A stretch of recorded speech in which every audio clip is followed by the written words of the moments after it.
Salam Muhammad.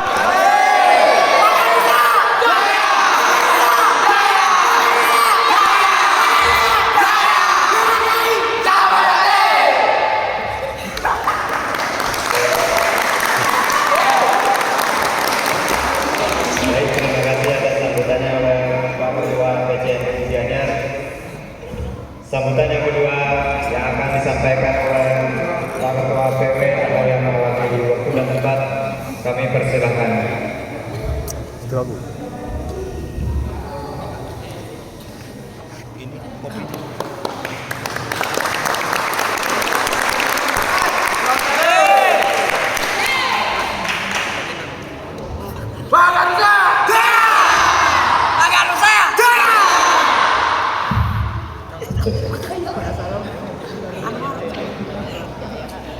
Bismillahirrahmanirrahim. Assalamualaikum warahmatullahi wabarakatuh.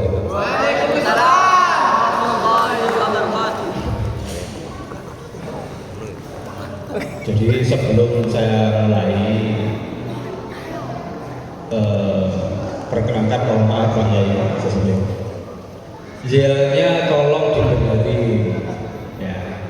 Yelnya tolong dibenari. Kalau bilang pendekar, jawabnya Nusa. Kalau bilang pagar Nusa, jawabnya Lawoliba. NKRI Bulan Kiai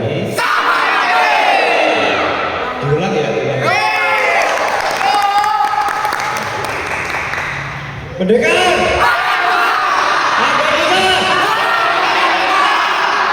Bela Kiai NKRI.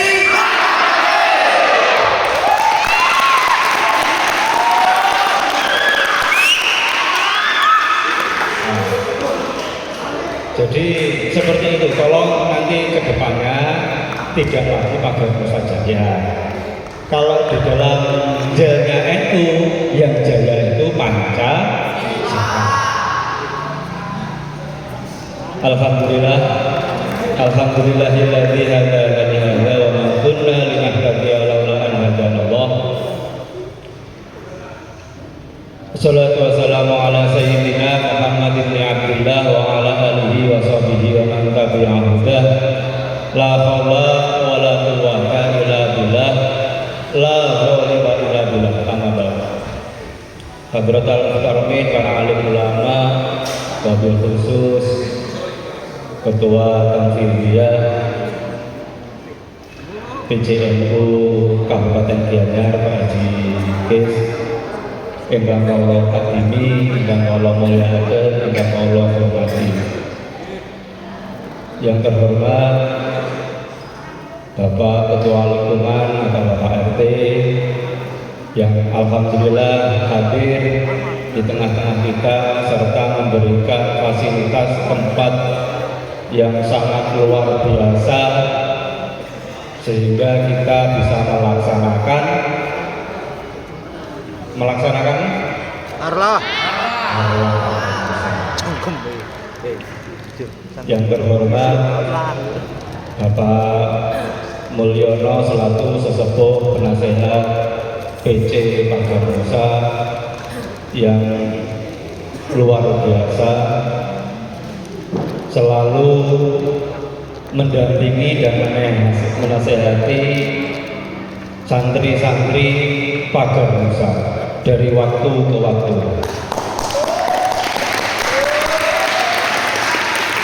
Yang terhormat pimpinan anak cabang Pagar Nusa Belah Batu yang diwakili oleh Pak Joko. Alhamdulillah, terima kasih kawulipun Pak Joko. Begitu juga Pak Joko ini mulai dari saya kenal sampai hingga sekarang, setiap acara Pagar Nusa di Gianyar beliau selalu tidak pernah absen.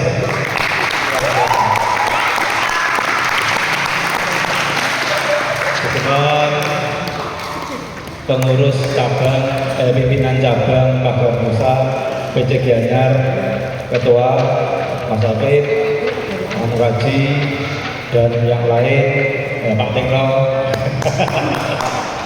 yang berulang kali disebut oleh Pak Kis ini berarti luar biasa di hatinya Pak Kis serta santri-santri Pagar Nusa se-Kabupaten Gianyar yang bahagia. Jadi karena temanya adalah hari, jadi kita harus bahagia, harus bahagia. Memperingati hari lahir kok mencucu, kan nggak pantas, harus bahagia. Walaupun di tengah kondisi dan situasi yang mungkin tidak berkenan atau masih belum terselesaikan, hiruk pikuk di internal Pagar Nusa. Jadi tetap harus kita sikapi dengan bahagia, karena bagaimanapun kepentingan organisasi di atas segalanya. Nah itu yang harus kita catat. Ya, makanya kita sebagai santri ya sudah seyogyanya memperingati kelahiran Pagar Nusa ini dengan bahagia. Bagi adik-adik ya, jadi tadi juga mohon maaf santri-santri karena mohon maaf nih Pak Yai sedikit kersane terso. Jadi santri-santri mohon ketika ada yang berbicara di depan termasuk khususnya sesepuh ketua PCNU atau pengurus yang lain tolong disimak. Nah, beliau Pak Kis tadi sudah panjang lebar menyampaikan sejarahnya Pagar Nusa. Nah, kira-kira sampai mau diiling apa enggak sih sampai Pak Kis? Insyaallah. Ayo. Tasik iling. Insyaallah. Lali wong dolanan HP karo ngemut jajan.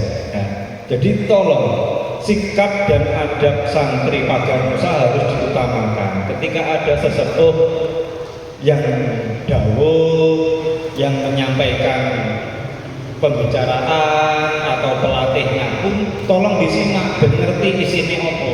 Jadi nggak hanya sekedar seremoni, ya, dan nggak hanya sekedar formalitas. Yang penting makan, masalah. Walaupun juga penting makan. Ya, maka tolong para pelatih nanti dan pengurus disampaikan kembali kepada adik-adiknya, santri-santrinya dibina. Ben gak ngisi-ngisi Pagar Nusa orang duwe akhlak, orang duwe sopan santun. Makanya tolong di dalam pendidikan Pagar Nusa yang saya anggap sudah sangat padat seminggu 3 kali, ini harus memenuhi kriteria-kriteria santri Pagar. Alhamdulillahirabbil alamin, segala puji bagi Allah yang telah memberikan kesempatan kepada kita dalam rangka merayakan dan memperingati hari lahirnya Pagar Nusa atau harlah. Harlah itu adalah hari lahir yang ke-38. Sholawat serta salam semoga tetap tercurahkan kepada baginda Nabi Muhammad SAW.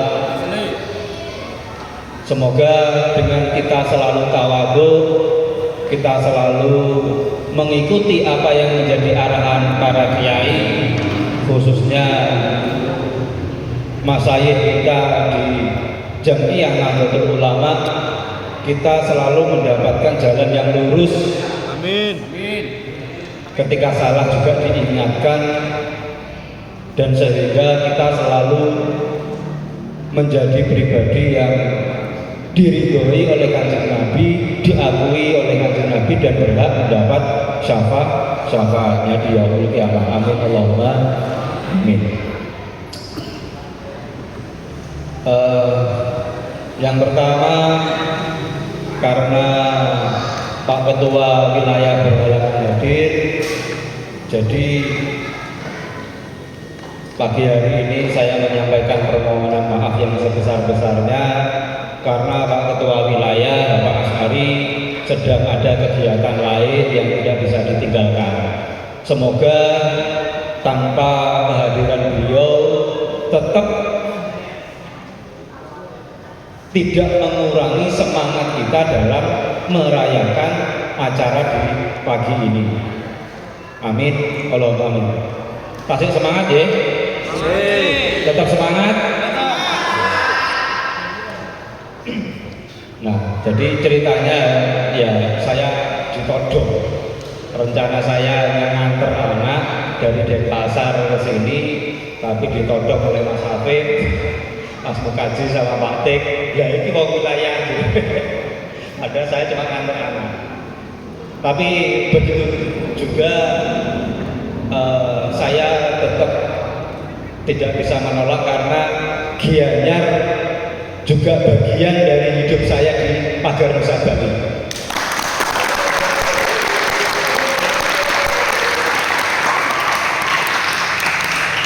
Sudah, kalau saya ingat sudah 10 tahun, mulai 2014. Tadi betul yang disampaikan oleh Pak Kis bahwasanya Pak Mul ini adalah tonggak awal berdirinya Pagar Nusa di Gianyar. Jadi asal teman-teman adik-adik yang muda-muda yang baru-baru ini tahu. Jadi saya melengkapi apa yang disampaikan oleh Pak Kis. Jadi ketika konserwil di wilayah PWNU pada waktu hari Minggu sore, ketika kita sedang menjalankan kegiatan latihan di wilayah, saya tiba-tiba dipanggil oleh Pak Haji Zainuri.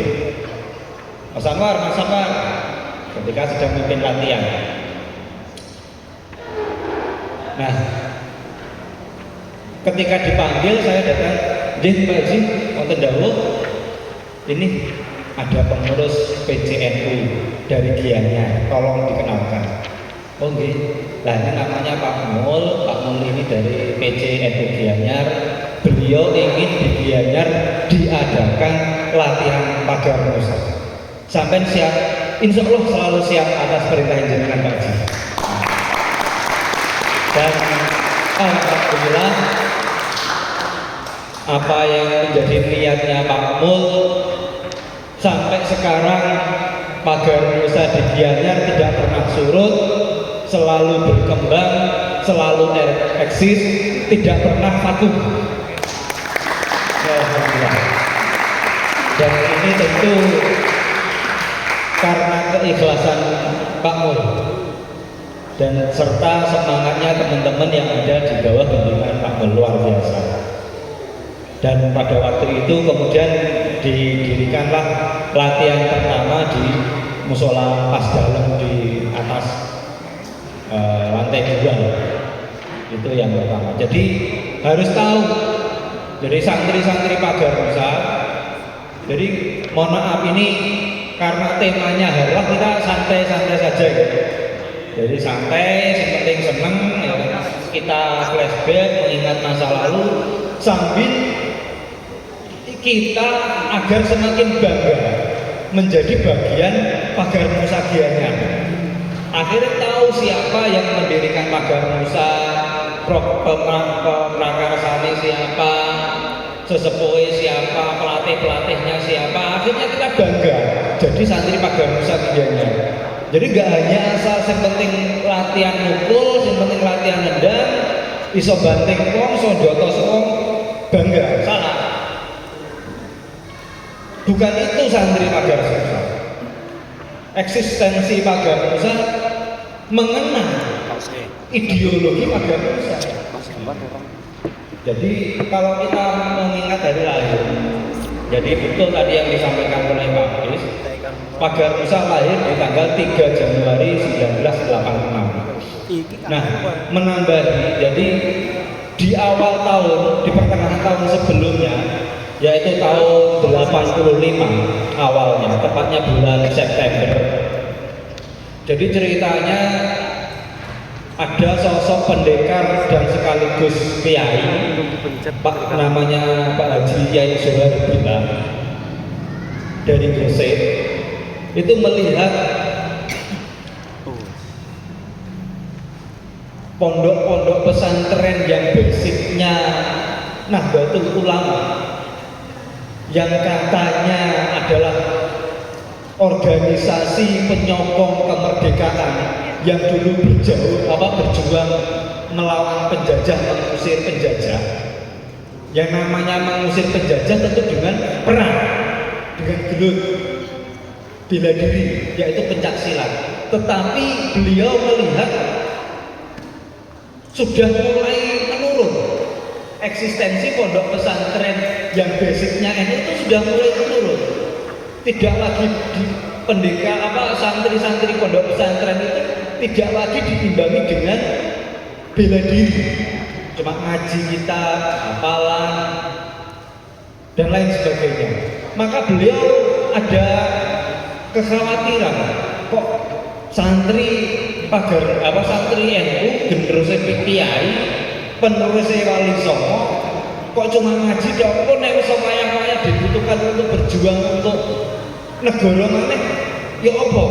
Nah, beliau mulai gundah kekhawatiran. Akhirnya beliau menyampaikan unek-uneknya itu kepada Kiai Mustofa Bisri Kembang tahun 85 itu. Dan alhamdulillah oleh Gusmus disikapi dengan baik. Akhirnya napa niku matur kalih Gus Dur Yai Abdurrahman Wahid yang saat itu menjadi ketua PBNU, menyampaikan, Gus, ini ada Yai Soehar Bila punya unek-unek dengan kekhawatirannya beliau, kiai-kiai yang dulu berjuang di Nahdlatul Ulama ini sudah mulai berkurang minatnya mempelajari pencak silat, yang notabene katanya NU ini generasinya Wali Songo.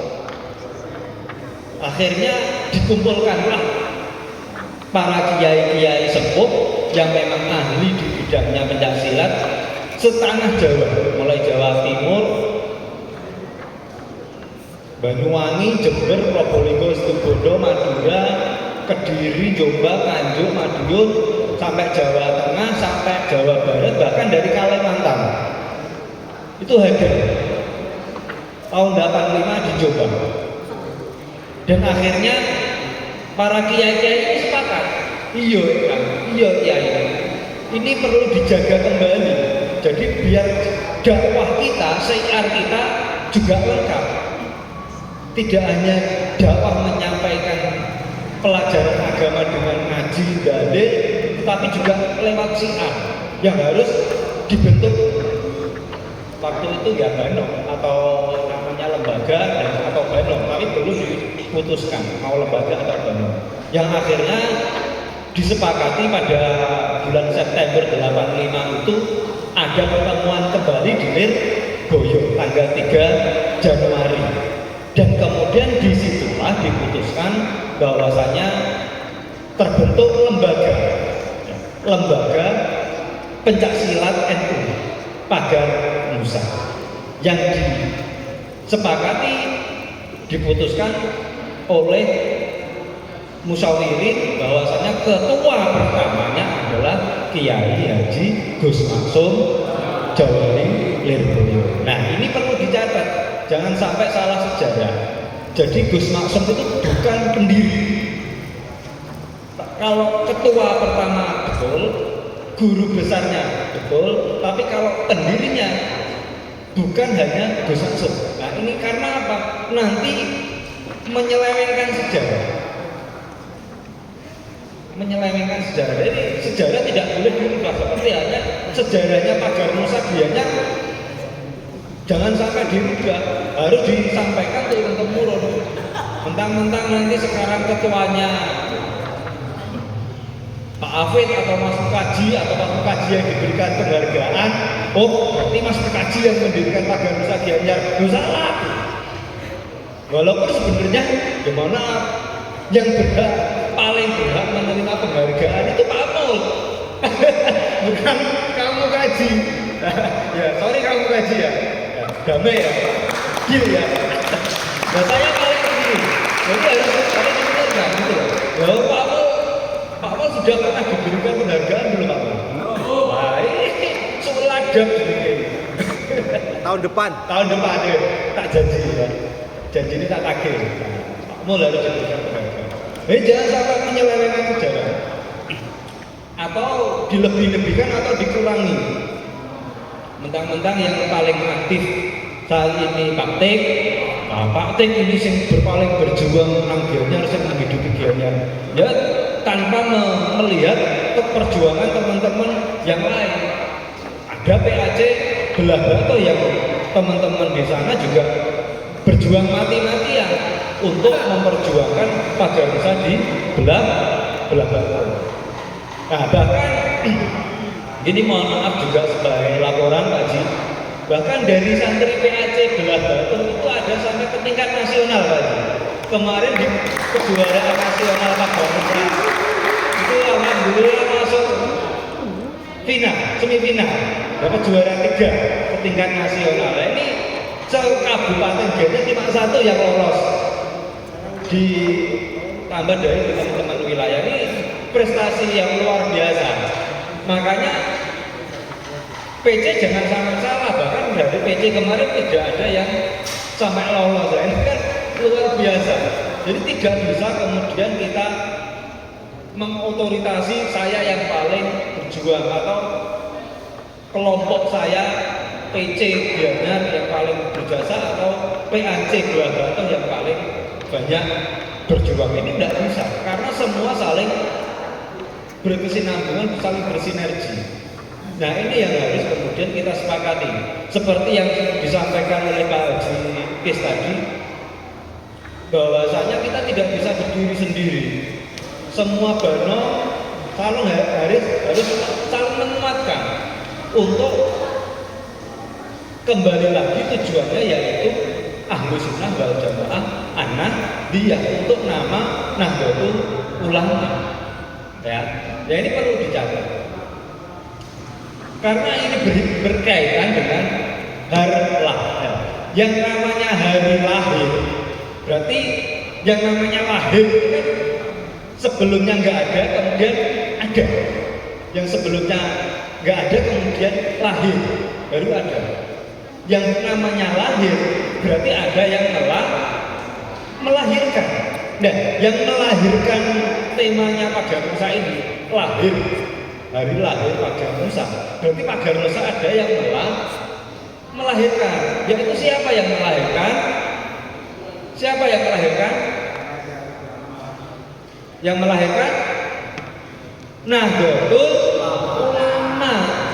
Makanya pencaksilat pagar nusa, pagarnya NU dan bangsa. Jadi harapan Nahdlatul Ulama sebagai orang yang melahirkan, berarti namanya orang tua melahirkan yang namanya pagar nusa, itu punya harapan dan cita-cita. Cita-citanya apa? Untuk menjadi pagar, menjadi benteng. Bentengnya siapa? Ya orang tua, yaitu Nahdlatul Ulama dan bangsa. Jadi sampai-sampai kita sebagai santri pagar nusa diharapkan oleh Nahdlatul Ulama itu bisa menjadi pagernya, bentengnya Nahdlatul Ulama. Tentu sesuai aturan yang berlaku ketika ada kelompok-kelompok orang-orang ideologi yang menyerang Nahdlatul Ulama. Tentu pagar nusa sebagai pagernya harus berdiri paling depan. Karena itu tugas kita. Nek masalah dalil, masalah ilmu agama itu sudah ada bagiannya. ya sudah ada bagiannya. Tapi kalau masalah benteng nek orang-orang yang mau merongrong, merusak, mengacak-acak pagar Musa, Nahdlatul Ulama, pagar Musa harus paling depan. Siapapun itu pengurusnya, bahkan kalau perlu Pak Ajikes rumahnya dijaga oleh pagar Musa, itu baru santri namanya. Siap. Ada anaknya Pak yang gagal, Pak Musa juga anaknya. Oh. Diagendakan Pak. Iya. Otomatis. Nah, ya, seperti itu. Bahwa kiai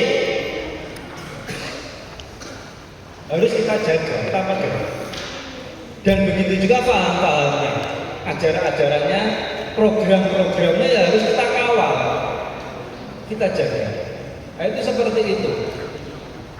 Makanya itulah menjadi harapannya orang tua, yaitu Nahdlatul Ulama, untuk mengadakan pagar Musa atau melahirkan pagar Musa. Tujuannya ya seperti itu, untuk menjadi pagar.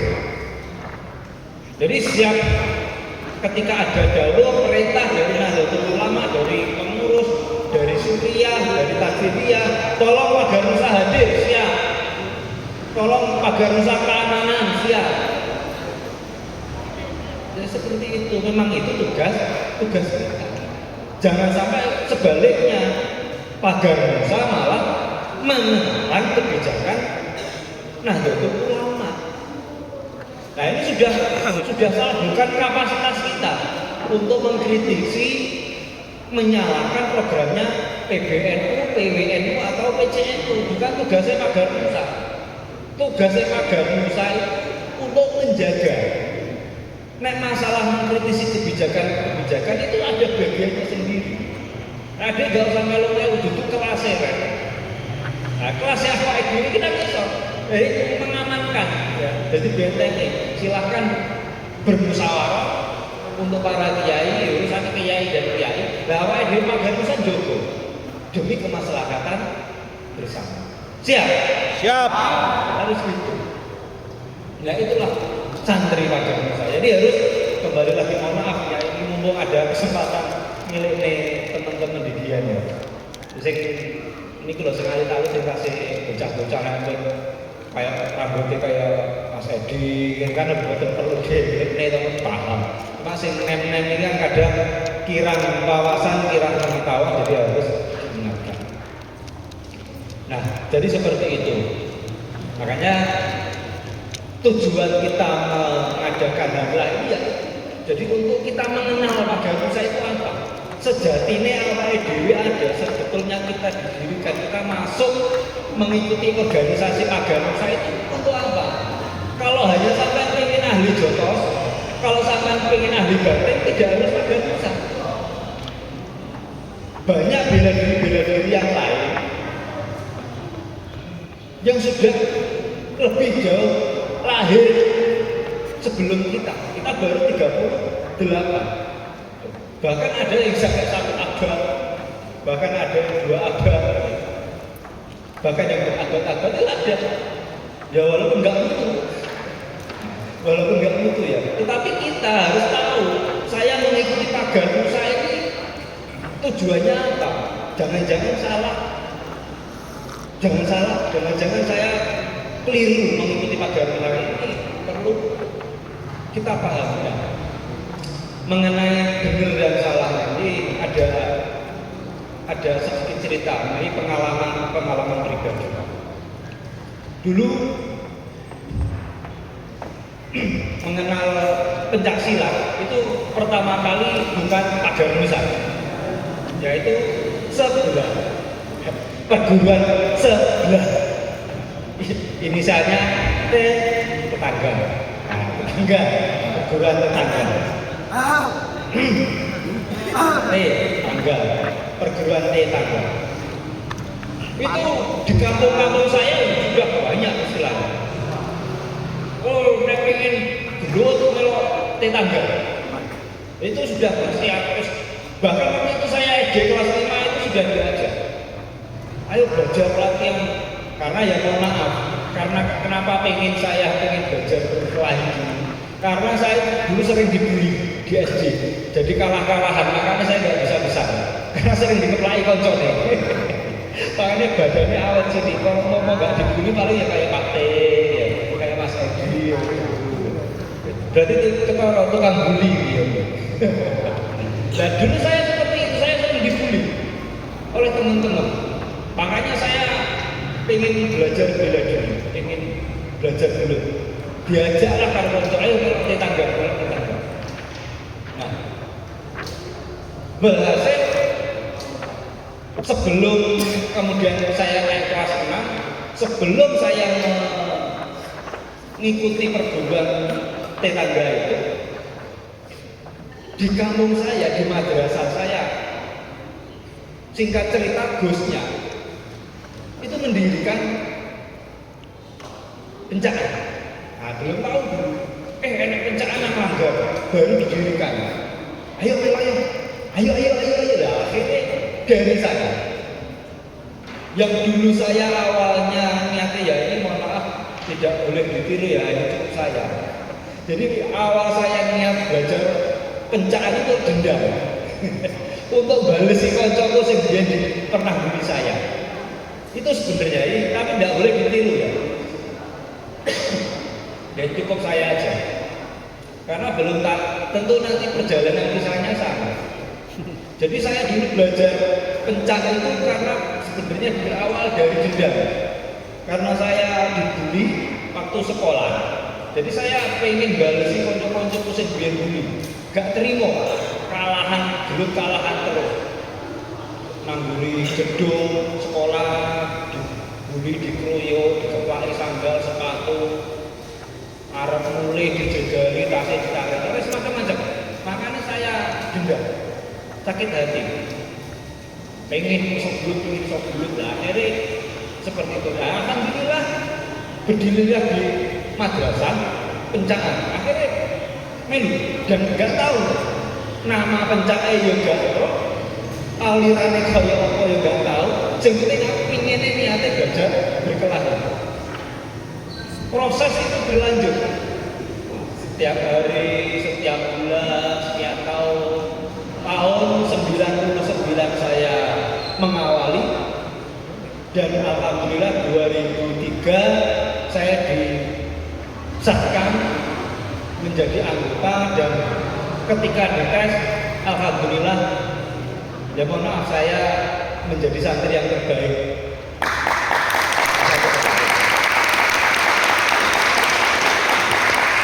Nah, karena perjalanan yang cukup panjang selama 3 tahun itu, ternyata pelatih saya, guru saya, ya ini yang kalau ini perlu dicoba.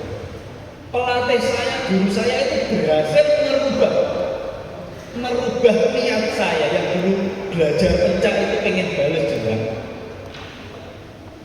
pengen bales konco niteni duit sing tau kowe aku sapa pengen bales terus aku bisa belut. Hebatnya luar biasa pelatih saya, niatnya itu dikikis habis, dirubah benar-benar dihilangkan, dididik dan diterpa dengan keras, diberikan pesan-pesan, diberikan ceramah-ceramah, diberikan nasihat-nasihat. Nah ini pentingnya di sana. Makanya kalau ada santri seperti yang saya sampaikan di awal, ketika ada nasihat, ketika ada yang berbicara kalau tidak mau mendengar, nah ini bahaya, sangat bahaya. Karena apa? Pesan-pesan ideologi pagar Musa, pesan-pesan Nahdlatul Ulama tidak akan bisa dipahami.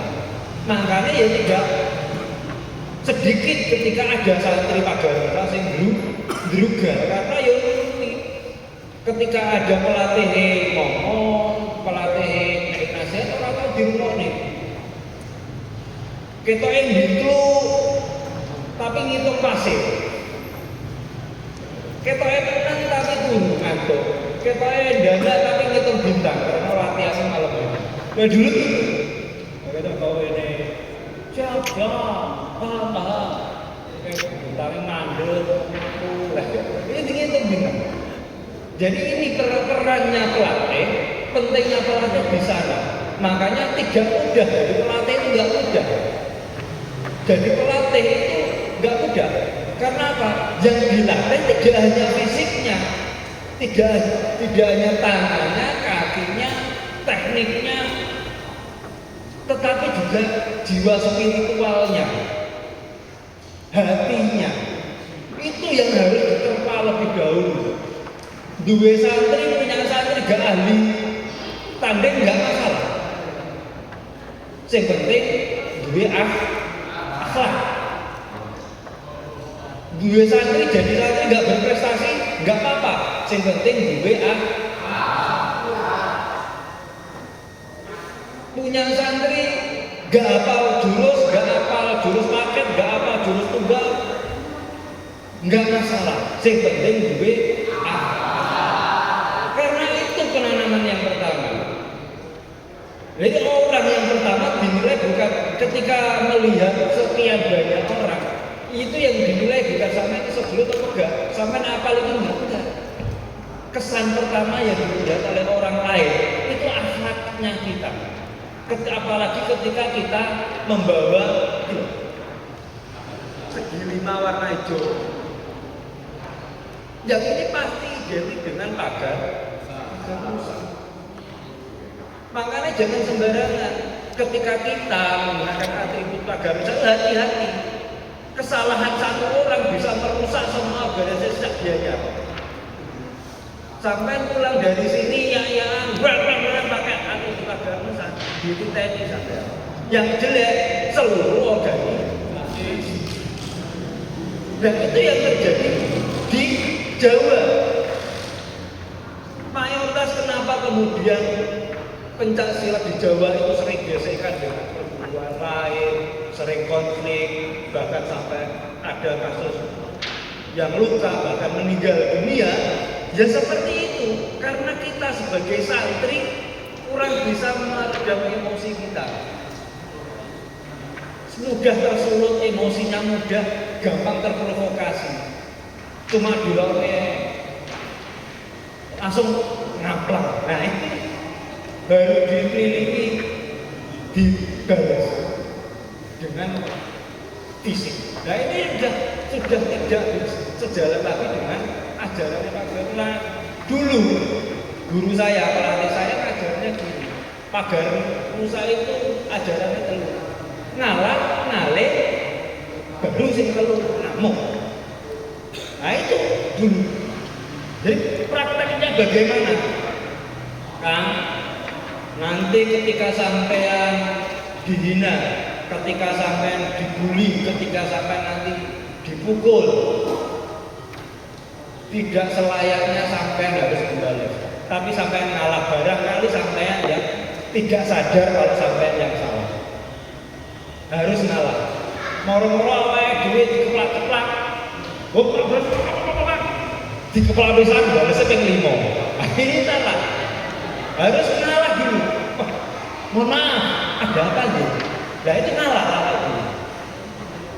Ngalah dulu. Orang diselendek langsung bales, ngaplok botos. Tapi ngalah. Pertama ngalah. Mohon maaf, apa ya? Apa salah saya? Kamu gini. Nah baru yang kedua. Nek wis dijelaske bahwa sampean salah ngene, salah begini, salah begitu. Oh ya udah saya minta maaf. Ngalih pergi. Mohon maaf saya yang salah. Oh nggih ngapunten. Saya yang salah. Nah, biasanya di jalan-jalan. Enggak perlu diladeni, nek diladeni kita enggak betul. Nah, ngalah dulu kemudian minta maaf, pergi tinggal. Oh ya udah maaf. Saya yang salah. Sampean yang benar. Nggih ngalih. Tinggalkan ngalih. Dari 30 langsung dibalas, walaupun sudah kalah. Aku wis ngalah kan, aku mau dikeplak, aku wis ngalah kok, jadi lone ya tak balas. Ini jadi kurang siji. Ngalih, pergi, tinggalkan orang yang punya masalah itu. Nah, awalnya dulu kan orang enggak lagi disinggung teko Instagram, pagar rusak anu perguruan orang duwe identitas senengane melok kiai dokleng. Ngono sak dhewe wis emosi. enek genderone pagar Musa, sakrale pagar Musa, didik-didik. Lah ngene kelambi lapo. Lah berarti kan cuma wanine didik-didik kelambi, ora wani didik-didik wonge. Lah itu harusnya kita berpikir seperti itu. Tapi sampai kan sakral, ya sakral kan awal dhewe itu jalur sakralmu toh. Awan lihat cuma dari video toh. Lah mau baca itu nang pasar, duwe-duwe dhewe. Di foto-foto dhewe didik-didik dhewe. Ya sekarang kok sampean pesen atribut sakral agama Musa di internet gampang. Mau sak truk kejaga. Gitu loh. Nah ini kita yang selama ini ya kemarin sempat bermasalah ya. Ini perlu kita pahami lagi, itu perlu kita gali lagi.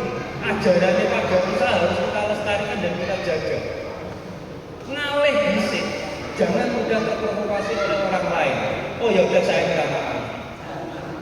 Ngalih.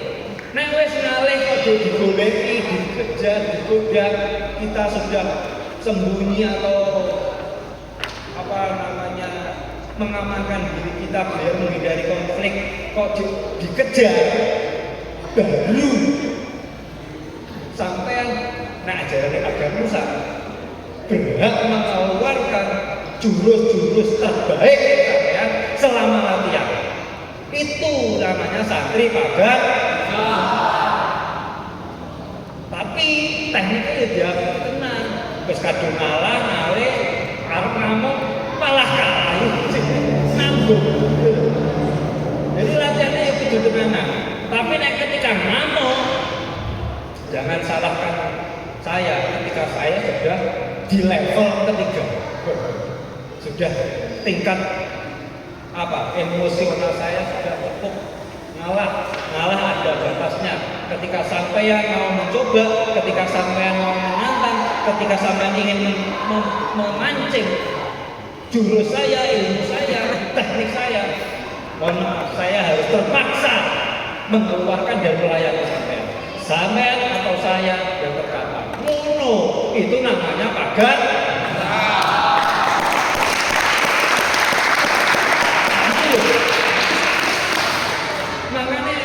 Jadi pendekar itu ojo apa?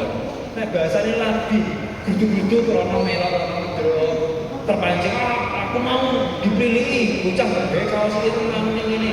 Ayo boleh, segala jalan, bukan santri pagar. Ya, jadi itu. Jadi saya ulang yang ingin saya sampaikan adalah satu tentang tugasnya pelatih.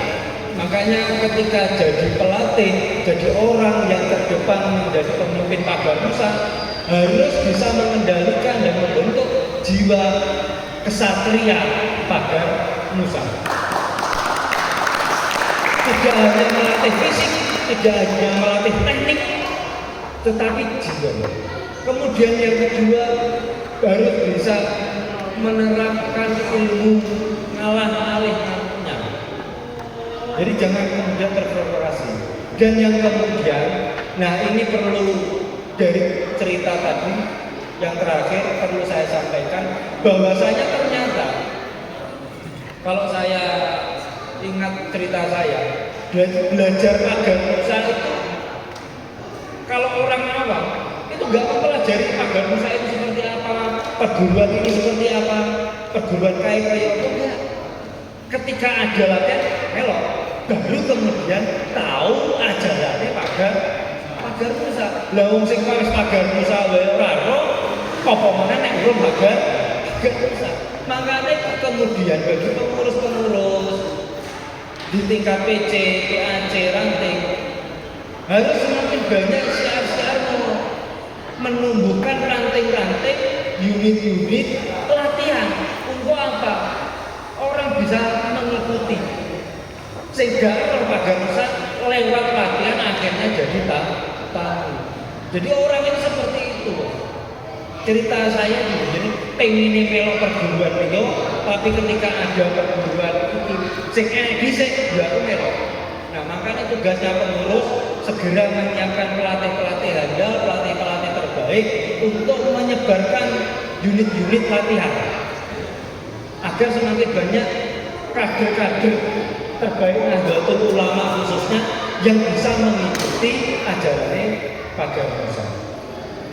Itu jadi tugas kita bersama. Jadi cukup sekian kurang lebihnya apa yang perlu saya sampaikan karena sudah terlampau panjang apa yang saya sampaikan.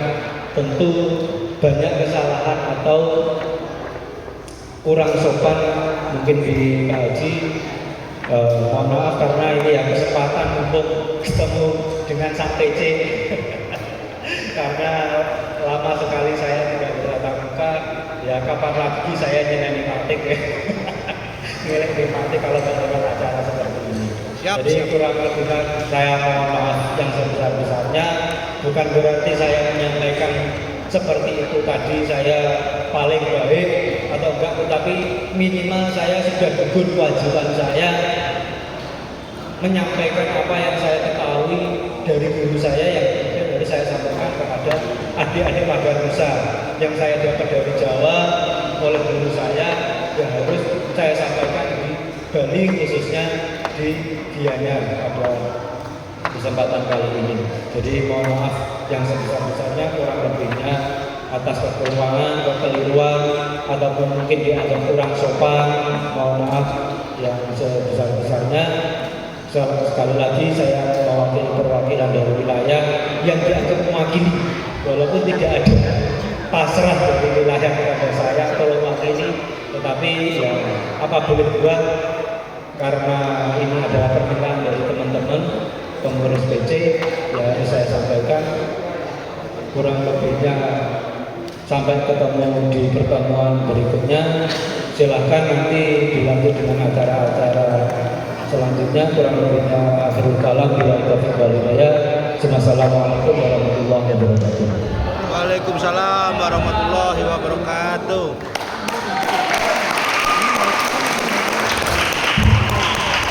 Baik, terima kasih banyak atas sambutannya dari Mas Anwar selaku yang mewakili dari PW.